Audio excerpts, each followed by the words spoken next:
सी times के सभी दर्शकों को मेरा नमस्कार। मैं हूं रचना श्रीवास्तव और आज हमारे स्टूडियो में मौजूद हैं मनीषा श्रीवास्तव जी, जो कि इमीडिएट पास्ट डिस्ट्रिक्ट चेयरमैन हैं इनर व्हील डिस्ट्रिक्ट 326 की।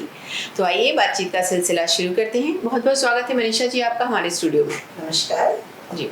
मेरा पहला सवाल तो आपसे यही है कि आईपीडीसी है क्या? आईपीडीसी का इमीडिएट पास्ट डिस्ट्रिक्ट चेयरमैन जी। जैसे कि अभी हमारा जो इनर व्हील का जो कार्यकारिणी है वो 8 साल की थी और last year I was district chairman, फिर last year AC member, now immediate past district chairman. अभी वो 8 साल मेरे पूरे कंप्लीट हो गए हैं, अब पीडीसी हो गई हूँ मैं जी। तो इसका ही अभी फुल फॉर्म आईपीडीसी का मतलब है इमीडिएट पास्ट डिस्ट्रिक्ट। जी जी जी। आपको राष्ट्रपति अवार्ड से भी नवाजा गया है, तो ये सम्मान आपको कब मिला और किस फील्ड में मिला? ओह, ये तो बहुत पुरानी बात हो गई है। एक्चुअली ये मेरे स्कूल डेज में मिला मुझे और सौभाग्य से मैं उस समय नेहरू बाल संघ क्लब की संस्था उसमें थी और ये कॉन्वेंट स्कूल से हम लोग गए हुए थे और वहाँ पे हम लोग का एक कहना चाहिए प्रोग्राम था। उधर पे मुझे मोनो एक्टिंग में ये सम्मान मिला और मुझे बहुत अच्छा लगा कि ज्ञानी जैल सिंह उस समय राष्ट्रपति थे और उनके द्वारा हमको ये अवार्ड मिला। ओके। तो आपको स्पोर्ट्स में भी कई अवार्ड्स मिले, उसके बारे में कुछ बताइए। हाँ जी, स्पोर्ट्स में भी थ्रू आउट मैं हमेशा रनिंग में, शॉट पर, डिस्कस थ्रो, सारा चीज़ मुझे बहुत अच्छा लगता था और मैं थ्रू आउट स्पोर्ट्स में रही हूँ, उसमें भी मुझे अवार्ड मिला। और हो सकता है अभी भी जब मैं कभी भी स्पोर्ट्स वगैरह में पार्ट लेती हूँ तो कोशिश यही करती हूँ कि मुझे प्राइज मिले। जी। तो अभी भी आप गेम्स खेलते हैं? हाँ जी, अभी मतलब गेम्स कोई ऑर्गेनाइज करता है तो वो गेम हमारे होते हैं और उसमें हम देते हैं। ओके। किस तरह के गेम ज़्यादा आपको पसंद है? मुझे हर तरह के गेम्स पसंद हैं, आउटडोर इंडोर गेम्स, सारी तरह के गेम्स मुझे पसंद हैं। ओके। आप इनर व्हील से भी जुड़ी हुई हैं, तो किस तरह की हेल्प करता है इनर व्हील नीडी पर्सन्स के लिए? एक्चुअली इनर व्हील जो क्लब है वो सिर्फ एक क्लब नहीं, इंटरनेशनल क्लब है। ये हमारे ऑल ओवर वर्ल्ड में 104 डिस्ट्रिक्ट में ये मतलब जिसमें क्लब है और ये सोशल क्लब है और इसमें जो ये कहना चाहिए ये संस्था जो बनी है, जैसे हमारा जो डिस्ट्रिक्ट है 326 है, इसी तरह 27 डिस्ट्रिक्ट्स होते हैं और हमारा जो डिस्ट्रिक्ट है जिसमें मैं आईपीडीसी हूँ वो एमपी, छत्तीसगढ़, उड़ीसा में और ये हमारे जबलपुर में ही 7 क्लब हैं इनर व्हील के। तो ये क्लब ऐसा है, ये सोशल वर्क के लिए काम करता है और इसमें हमारे कहना चाहिए जो भी मेंबर्स हैं वो जुड़ सकते हैं और मेंबर बन सकते हैं इस क्लब में। जी। आपका ये जो इनर व्हील क्लब है ये महिलाओं के सशक्तिकरण के लिए किस तरह काम करता है? हाँ जी, ये महिलाओं के लिए एक्चुअली क्या होता है, ये हर साल हम लोग को एक कहना चाहिए थीम दी जाती है। जी। हर साल 1 जुलाई को हमारा नया सेशन शुरू होता है और ये जो कहना चाहिए जो साल आता है उसमें जो हमको गोल्स मिलते हैं उसके हिसाब से हमें काम करना पड़ता है। जैसे अभी का जो है शाइन ब्राइट है और इसमें हम लोगों को प्रोजेक्ट्स करने होते हैं। जो हमारे एसोसिएशन प्रेसिडेंट होती हैं वो हमें गोल्स देती हैं और हमें काम देती हैं कि उस पर हमें काम करना है, तो वो हमको बहुत इजी हो जाता है वर्कआउट करने के लिए। तो इस बार जैसे हैप्पी स्कूल पे हमें बहुत ज़्यादा वर्कआउट करना है, सो इस बार मोस्ट प्रॉब्ली ये होगा कि सारे प्रेसिडेंट हैप्पी स्कूल बनाएंगे। तो हैप्पी स्कूल का एक अलग ही दायरा है कि हम लोग कोई भी गवर्नमेंट स्कूल या अनगवर्नमेंट स्कूल लेंगे और वो स्कूल में पूरा कहना चाहिए उस जो काम रहेगा उसको, जैसे ब्लैक बोर्ड से पेंटिंग, चेयर, टेबल, कुर्सी, हर चीज़ को हम लोग प्रोवाइड करेंगे और एक हैप्पी स्कूल बच्चे को बना के देंगे। जी। तो ये हम लोग का एक प्रोजेक्ट है जो हमने को बहुत पसंद आया, ये हमने इसको लिया है कि इसको हम अपने जबलपुर के सारे क्लब्स को करवाएंगे। जी। हायर एजुकेशन के लिए भी आप बच्चों को क्या हेल्प करती है? हाँ जी, स्कॉलरशिप्स हैं हम लोग के डिस्ट्रिक्ट से दी जाती है जी। अगर वो उसको टाइमली हम लोग अप्लाई कर दें, जो प्रेसिडेंट होती है वो उस बच्चे के लिए अप्लाई करेंगे तो हम लोग के जो 326 हैगा वो प्रोवाइड करता है अमाउंट जी बच्चे के लिए। अगर जो नीडी पर्सन है, नीडी स्टूडेंट है, उनको हेल्प करता है आगे की पढ़ाई के लिए। और बच्चे भी कोई अगर लेकर मतलब कोई बच्चे को चाहिए होता है, कोई हेल्प चाहिए होता है तो प्रेसिडेंट को अगर बोलते हैं तो हम लोग उसको कमेटी में रखते हैं और फिर हम लोग सब सारे लोग मेंबर्स जो होते हैं वो सारे कहना चाहिए हामी भरते हैं उसको हेल्प करने के लिए, फिर सब लोग हेल्प करते हैं उसको। कैसे डिसाइड करते हैं कि वाकई इसे ज़रूरत है या कई बार फ्रॉड भी हो जाता है? नहीं, फ्रॉड तो उसको यही होता है, अब फ्रॉड के लिए हम लोग नहीं कह सकते, लेकिन अगर कोशिश तो ये रहती है कि फ्रॉड नहीं हो। वो बच्चा जब आता है तो हम छानबीन करते हैं वो प्रॉपर हाँ। स्कूल में है, कौन से स्कूल में पढ़ रहा है जी। और उसको ये जरूरत है कि नहीं है, उस चीज़ को हम लोग पता लगाते हैं और उसके बाद हम लोग फीस वगैरह उसकी प्रोवाइड करते हैं। जैसे कि आपने बताया कि इनरव्हील जो है वो थीम पर काम करता है, तो ये थीम डिसाइड कौन करता है और हर साल नई नई थीम्स को लाना, और मतलब कैसे आप चुनते हैं कि ये थीम हो नहीं, इस बार? थीम तो एसोसिएशन प्रेसिडेंट जो होती है वो देती है, हर साल के लिए हमारा चेंज होती है, पूरी एनुअल चेंज होती है जी। तो जैसे मेरे समय लास्ट हमारा 22-23 का जब उसमें था, 21-22 का वो पिंक फर्स्ट था हमारे लिए। तो पिंक फर्स्ट में मुझे बहुत शौक था महिलाओं पे काम करना और मुझे थीम भी वैसे ही मिली, तो महिला सशक्तिकरण के लिए हम लोग ने काम किया और रियली हैप्पी। मतलब पिंक फर्स्ट में उस समय कोरोना का टाइम भी था, मतलब ज़्यादा लोग बाहर नहीं जाते थे जी। तो उस समय कुछ महिलाएं ऐसी थी जो बहुत सारा कहना मतलब कला उन पे बहुत मौजूद थी, वो बहुत कुछ कर सकती थी, लेकिन वो बहुत कहना चाहिए कोई प्लेटफॉर्म ही नहीं मिलता था और वो शर्माती थी आगे आने के लिए। लेकिन कोरोना के टाइम पे जो व्हाट्सएप ग्रुप जो बने उससे क्या हुआ, जो भी महिलाएं काम करना पसंद करती थी वो उस ग्रुप से जुड़ गई और उस ग्रुप के द्वारा हम लोग ने उनके काम को आगे लोगों के पब्लिक तक पहुंचाया। तो अब वो बहुत अच्छे से सुचारू रूप से काम कर रही हैं और अच्छा ओपन प्लेटफॉर्म मिला है और उन्होंने सारा अपने बिजनेस का एक अच्छा एक स्वरूप दिया है उसमें। तो प्लेटफॉर्म जो हम लोग को व्हाट्सएप ग्रुप का जो मिला है बहुत अच्छा मिला है। तो वो पिंक फर्स्ट वाले जो एक थीम के कारण ये विमेन एंटरप्रेन्योर्स को काफी सपोर्ट मिला। बिल्कुल, घर बैठे भी छोटे छोटे भी शुरुआत आइडियाज बहुत सारे, जैसे एक्चुअली कुछ मतलब ग्रामीण एरिया में चले जाइए, बड़ी पापड़ ये सब जो महिलाएं बनाती हैं, लेकिन वो बेचे कहाँ, तो वो उनकी जो चीज़ों को हम लोग इनरव्हील के थ्रू हम लोग ने उसको लिया और उन्होंने उनको ग्रुप बना के उसमें उनको प्रमोट किया। तो अब क्या होता है, अच्छे घर पे बैठी महिलाएं उनसे प्रमोट लेती हैं, तो एक प्लेटफॉर्म मिल गया जहाँ वो अपने जो भी उनमें कला है गुण है उसको बाहर और उससे अर्न भी कर सके। करती हैं। बिल्कुल बिल्कुल। विवेचना संस्था से आप कब से जुड़ी हैं, कैसा एक्सपीरियंस रहा? विवेचना संस्था वो एक्चुअली 80s की बात हो गई है, उस समय मैं स्कूल में थी और उस समय मैंने विवेचना संस्था ज्वाइन किया और उस समय एक्चुअली मेरे ख्याल से मेरे ग्रुप में उस समय मैं ही महिला किरदार थी और सारे जेंट्स होते थे और उस समय हमारे हमको इतना लग्जरी नहीं मिलती थी रिहर्सल्स के लिए। हम ये जीएस कॉलेज पुराना हुआ करता था, ओपन ग्राउंड होता था, हम वहाँ पे रिहर्सल करते थे तो बड़ा मजा आता था। अब देखते हैं तो लगता है इतना फैसिलिटीज है, उस समय हमारे को फैसिलिटी नहीं थी लेकिन बहुत चार्म था, इंटरेस्ट था, इसलिए बड़ा मजा आता था जाकर के वहाँ पे प्रैक्टिस करना और करना। तो किस तरह का जैसे नाट्य? हाँ जी, एक नुक्कड़ नाटक मैंने किया था दुलारी बाई, बहुत हिट था, मुझे स्मारक उसका काफी अच्छा शो भी गया तो वो मुझे अभी तक अच्छे से याद है, उसकी रिहर्सल्स होती थी और वो हमने प्ले किया और काफी सक्सेसफुल था जी। काफी हमने भी सुना है कि काफी फेमस हुआ था। वो किस थीम पे था? वो एक्चुअली महिला के ऊपर था और राजघराने की महिला और किस तरह से वो मतलब प्रार्थनाएं मिलती है उसको और लोगों से एक प्रताड़ित होती है, वो किससे बचती है, उस तरह की स्टोरी थी महिलाओं के ऊपर। जी, तो वो सब चीजें किया तो अच्छा एक अनुभव रहा हमारा उसमें। जी।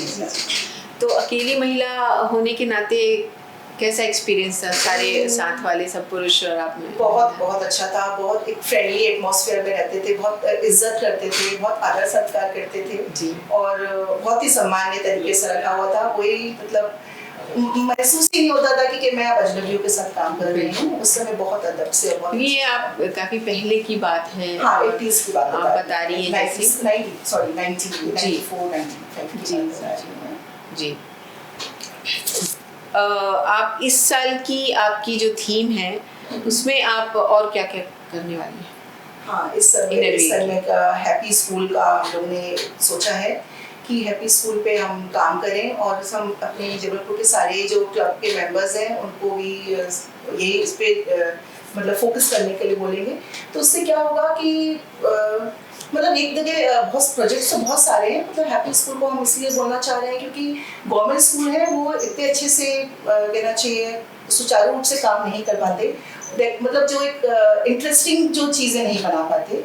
तो हम लोग उस पर टेबल कुर्सियाँ हैं, ब्लैक बोर्ड्स हैं, अच्छे कलरफुल पेंटिंग्स हैं, वॉल पेंटिंग, उससे क्या होता है आकर्षक लगता है। बच्चे अगर बैठते हैं कहीं पर अच्छा सा पेड़ पौधा ड्राइंग होता है तो बच्चों का ध्यान जाता है, थोड़ा सा एक मतलब आकार मिलता है क्लास को। तो वो इस तरह की कोशिश करेंगे कि हम हैप्पी स्कूल का प्रमोट करें और ज़्यादा से ज़्यादा हैप्पी स्कूल यहाँ पे बनाएं। तो इसके लिए आपको विजिट करनी होती होगी सारे स्कूल्स हाँ, में? हम ग्रामीण क्षेत्र में जाके स्कूल्स देखेंगे और ये प्रेसिडेंट्स का काम है। प्रेसिडेंट्स को बोला गया है, हम लोग देख रहे हैं, दो चार स्कूल्स देखे हुए हैं, वहाँ पे हम लोग अच्छे से मतलब बिफोर एंड आफ्टर की फोटोग्राफ्स लेकर के कि पहले कैसा था उसको बाद में हम कैसे बनाए हैं। और जैसे भी हमारी चेयरमैन विजिट होगी, जब वो चेयरमैन आएगी वो देखेगी कि हम लोगों ने किस तरह से काम किया, उसमें हम लोग के नंबरिंग पॉइंट सब कुछ होता है। अच्छा, सब कुछ करते हैं। जी। कुकिंग में भी आपको अवार्ड मिले हैं, तो अचानक से स्पेशली माइक्रोवेव कुकिंग में, तो अचानक से कैसे आइडिया आया कि इस फील्ड में भी हमें कुछ करना चाहिए? हाँ, कुकिंग तो मेरा पैशन है, मुझे बहुत ही अच्छा लगता है। मैं पूरी कोशिश ये करती हूँ कि कभी भी कोई मेरे घर में अतिथि आए तो मैं खुद अपने हाथ से कुछ बना के दूँ, उनको खिलाऊँ। कोशिश तो ये रहती है और डेली का रहता है कि मैं कुछ ना कुछ मैं ही बनाऊँ और खिलाऊँ। और माइक्रोवेव उस समय नया था और ये माइक्रोवेव क्लासेस शुरू हुई तो मुझे बड़ा इंटरेस्ट था और मैंने खुद भी सीखा कैसे उसको ऑपरेट करते हैं, कैसे चलाते हैं, क्योंकि माइक्रोवेव में आप कुकिंग करते हैं 1 मिनट भी ज़्यादा होता है तो चीज़ें खराब हो जाती हैं। तो उसकी कुकिंग का पहले कैसे इम्प्लीमेंट करते हैं, कैसे करना मैंने खुद सीखा। फिर उसके बाद डेमोन्स्ट्रेशन देना शुरू किया। फिर जहाँ पे भी ऐसा डेमोन्स्ट्रेशन इतना ज़्यादा मेरा पॉपुलर हुआ कि फिर हमने क्लासेस लगाना शुरू कर दिया। और उस समय माइक्रोवेव नया आया था तो सारों को बहुत इंटरेस्ट था सीखने के लिए। तो 50-20 लेडीज इकट्ठा करते थे कोई भी वॉल पे और उनको माइक्रोवेव ले जाके पूरा चीज़ें ले जाते थे बनाने की और उनको फिर डेमोन्स्ट्रेशन देते थे, कुकिंग की क्लासेस देते थे। जी। तो वो एक मेरा पैशन बन गया का। जी।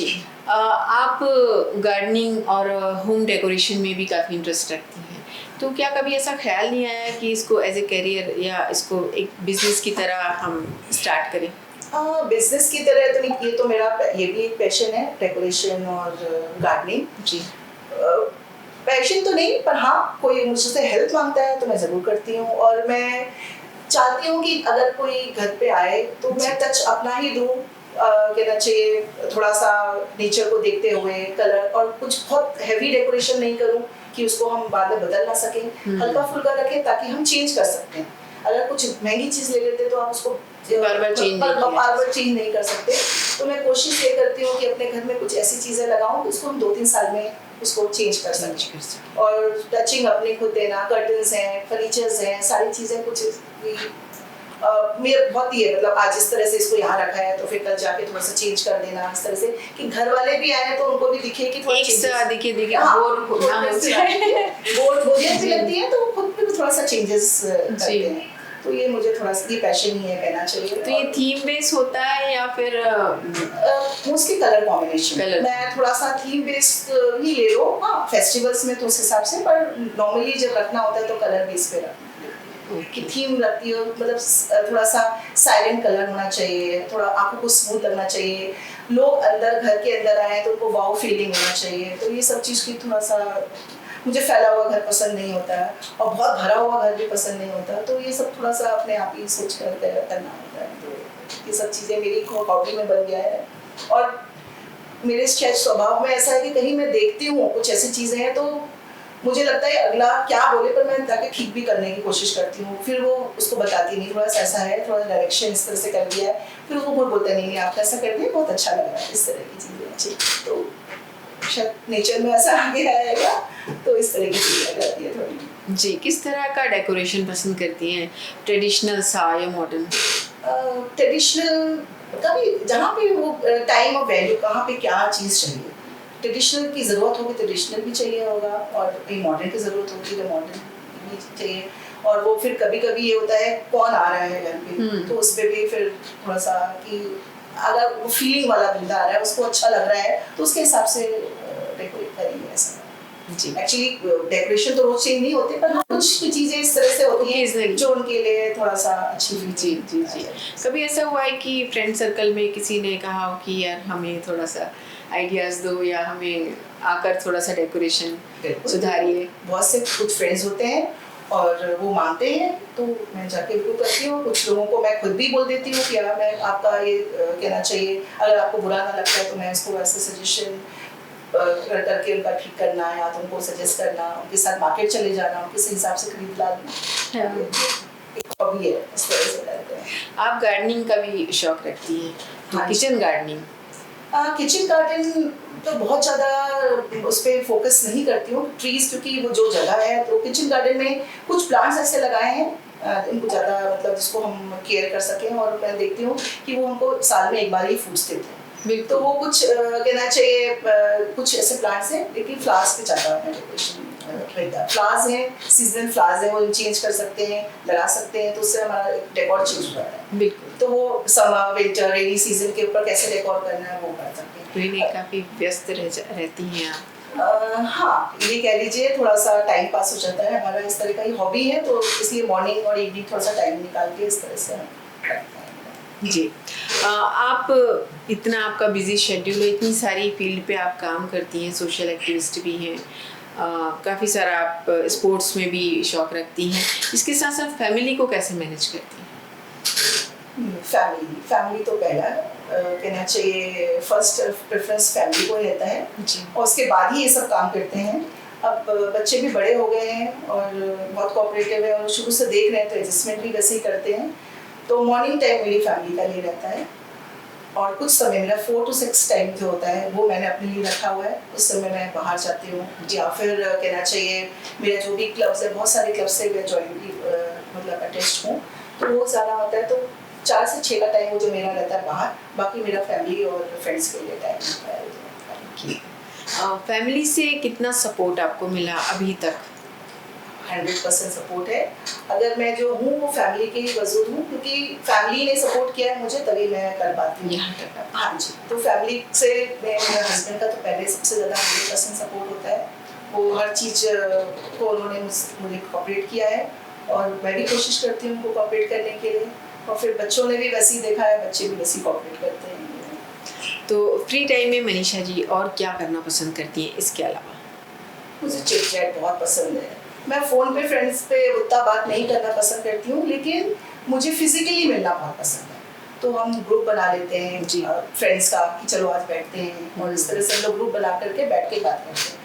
और मुझे गॉसिपिंग करना बिल्कुल पसंद नहीं है। फैमिली पे टॉक नहीं करते हैं हम, कुछ भी अच्छा सा बातों को लेके आते हैं जिसमें कुछ अच्छा, मतलब आप फ्रेंड्स के साथ बैठ के भी उनकी फैमिली की बातें करोगे तो कोई मज़ा नहीं आती। तो इसलिए कुछ अलग दुनिया की अलग अच्छे कोई अलग टॉपिक पे इस तरह की बातें करना पसंद है जी, ताकि वापस आए तो फ्रेश माइंड। जी। और कोशिश ये रहती है फैमिली प्रॉब्लम्स ठीक है, और जब उनका सोल्यूशन अगर कुछ सॉल्व करना है तो आप बताओ ठीक है, आप साथ में किसी जब हम जुड़ते हैं 5 लोग के बीच में, उस समय आप डिस्कस नहीं करो। तो वो एक तरह का एक मेरा नेचर है, थोड़ा सा उस चीज़ को रिस्ट्रिक्ट करो। जी बिल्कुल।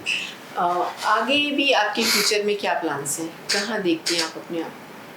मेरे एक्चुअली अब जो एज में मैं तो जबलपुर में ही रहना ही पसंद करती हूँ, और मैं फेमिलियरली रहना चाहती हूँ और सबके साथ रहना चाहती हूँ, जो भी काम आए उसको करना चाहती हूँ। तो वैसा कुछ बहुत ज़्यादा वो नहीं लिया है मैंने अपना। मेरा जो मेन इंटरव्यू का वो चीज़ था वो मेरा ख़त्म हो गया होगा, पर जर्नी घूमना फिरना फैमिली के साथ ज़्यादा टाइम स्पेंड करना चाहती हूँ, फैमिली फ्रेंड्स के साथ। जी। सोशल एक्टिविस्ट होने के नाते आप हमारे खास तौर से महिला व्यूअर्स को क्या मैसेज देना चाहेंगे? पहले तो मैं ये बोलना चाहूँगी, हर एक महिलाओं को कुछ समय अपने लिए निकालना बहुत ज़रूरी है। आप बहुत ज़रूरी है, आप अपनी फैमिली को खुश रखिए, सबको खुश करिए, और खुश उनकी ज़रूरत की चीज़ें उनको, मेरे ख्याल से हर एक मेंबर जो होता है, फैमिली मेंबर जो होता है, उसके अपेक्षा बहुत होती है उनकी फैमिली से, तो आप उनको पूरा करिए, पर कुछ समय अपने लिए ज़रूर निकालिए, क्योंकि आप जब तक अपने लिए निकालेंगे तो हमेशा कहीं ना कहीं आप में कुछ कमी महसूस रहेगी। आप कुछ ना कुछ मतलब अपने में आपको गिल्ट रहेगा कि आपने कुछ नहीं किया। तो इसलिए मैं कहूँगी आप सबके लिए कुछ करिए, पर 1 घंटा 2 घंटा अपने लिए निकालिए, वो आप अपने लिए जियो, अपनी हॉबीज़ को समय क्रिएट करिए, आप मिलिए, बात करिए, दोस्तों के साथ जाइए, घूमने फिरने जाइए, तो इस तरह से करना। मी टाइम जिसे कहते हैं। हाँ जी, वो आपके लिए खुद का टाइम। बिल्कुल। तो जैसे मैंने अपना 4 से 6, 7 से 7 का टाइम मैंने अपने लिए रखा, तो सबको पता है कि ये इसका टाइम है, कि कहाँ जा रही है, क्या कर रही है, फ्रेंड्स में बिजी है, किस तरह से, तो कोई डिस्टर्ब नहीं करता। बाकी टाइम हम फ्रेंड फैमिली सबके लिए हैं, तो इस तरह का, तो आपको कुछ समय अपने लिए निकालना पड़ेगा। वो कहते भी है ना कि जब हम खुद खुश रहेंगे तब हम औरों को भी खुशियाँ बांट सकेंगे, खुश रख सकेंगे। तो इसलिए तो बहुत बहुत शुक्रिया आपका हमारे स्टूडियो में आने के लिए और हमसे हमारे सवालों के जवाब देने के लिए। Thank you so much. तो ये थी मनीषा श्रीवास्तव जी जिन्होंने विभिन्न पहलुओं पर काफ़ी विस्तार से हमारे साथ चर्चा की है और उम्मीद करते हैं कि आपने भी ज़रूर एंजॉय किया होगा हमारा आज का इंटरव्यू और काफ़ी आपने इंस्पिरेशन ली होगी कि एक महिला होने के नाते ये इतने सारे फील्ड पर एक साथ एक्टिव है तो हम क्यों नहीं कर सकते। इसी तरह और भी चेहरे लेकर हम आते रहेंगे। देखते रहिए सी टाइम्स। नमस्कार।